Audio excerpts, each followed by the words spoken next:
O vídeo de hoje nós vamos falar sobre tabus na vida íntima, tá? Um assunto muito importante. Aliás, esse assunto sobre tabus na vida íntima, ele é frequente, tá? Entre casais cristãos, quando se trata da vida sexual.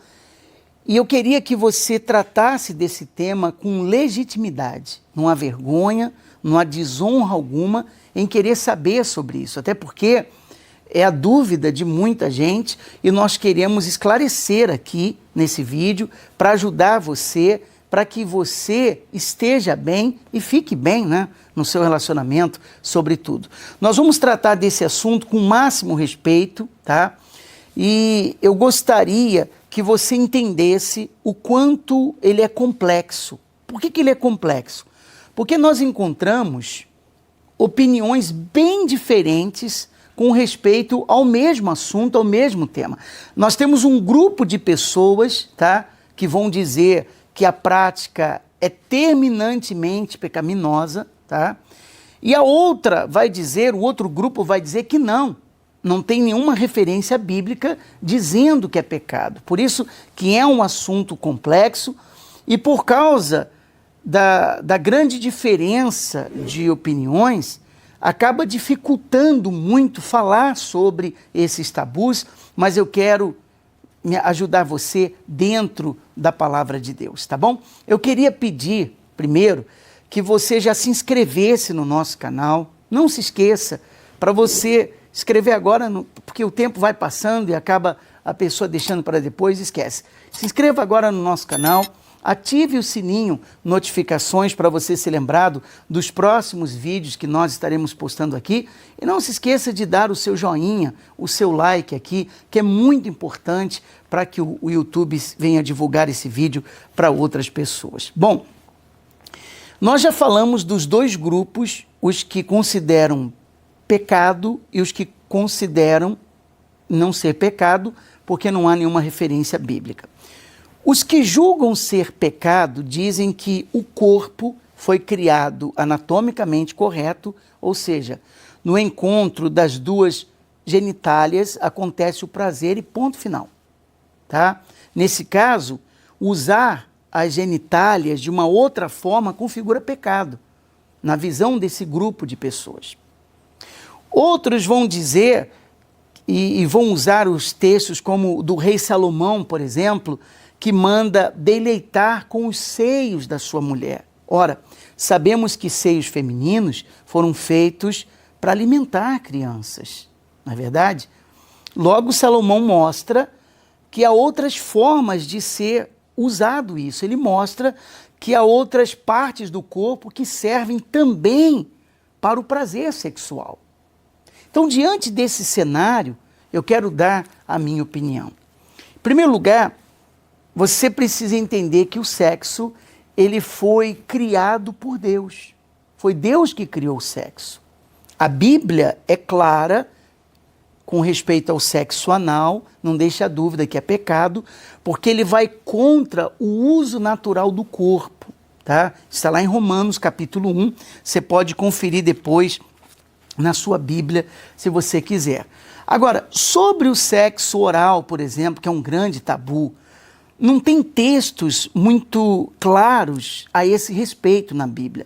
Mas nós temos alguns textos que podem nos ajudar a esclarecer isso, tá bom? Por exemplo, no livro de Hebreus, capítulo 13, versículo 4, diz assim: digno de honra entre todos seja o matrimônio, bem como o leito sem mácula. O leito sem mácula. Grava essa palavra.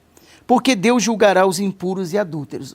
Leito sem mácula. Quando uma pessoa, por exemplo, ela já foi muito vivida no mundo, tá? E ela já praticou muitos sexos diferentes. Então, é uma pessoa que se envolveu com garotas de programa, na prostituição pesada mesmo. Pessoas que eram viciadas em pornografias, esse tipo de coisa, elas querem muitas vezes aplicar tudo isso no sexo conjugal, marido, esposa, esposa, marido, contaminando assim a relação sexual. tá? Por isso que a palavra diz que Deus julgará os impuros e adúlteros. Claro que o texto fala, o contexto fala sobre o adultério, mas isso acontece muito. A pessoa quer aplicar no relacionamento dela o que ela aprendeu de uma forma errada. Lembre-se que a relação sexual, ela tem que ser pura. Mas quando nós vamos, por exemplo, para o livro de Cantares na Bíblia, Cantares, nós encontramos textos dedicados para a vida sexual entre Salomão e a Sulamita. Tem lá o texto, você pode ler, está na sua palavra, na palavra de Deus.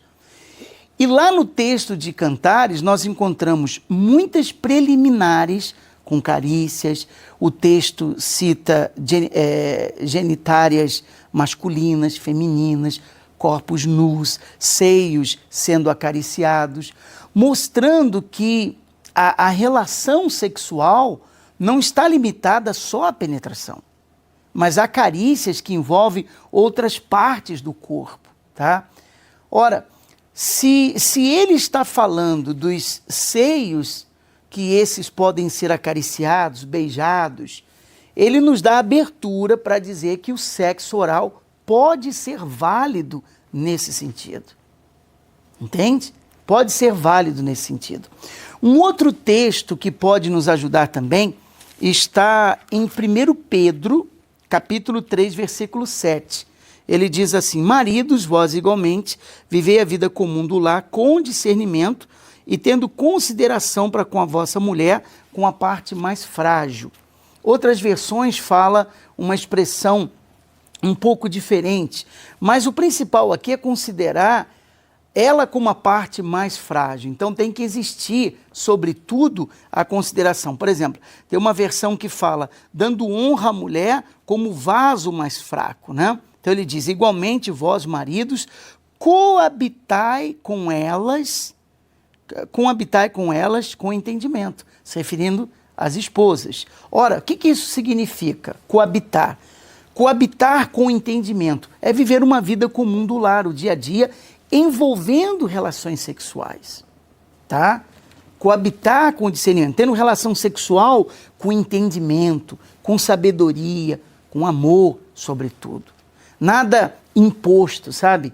Nada obrigado, levando em conta que ela é a parte mais frágil, a parte mais frágil.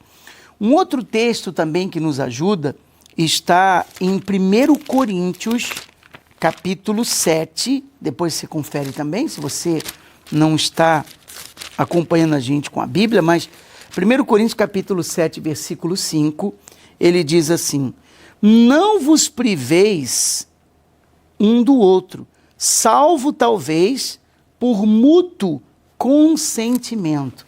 Uma outra palavra importante, mútuo consentimento. Então, relações sexuais praticadas ou deixadas de praticar, elas devem ser feitas com mútuo consentimento. O que é isso? Mútuo consentimento.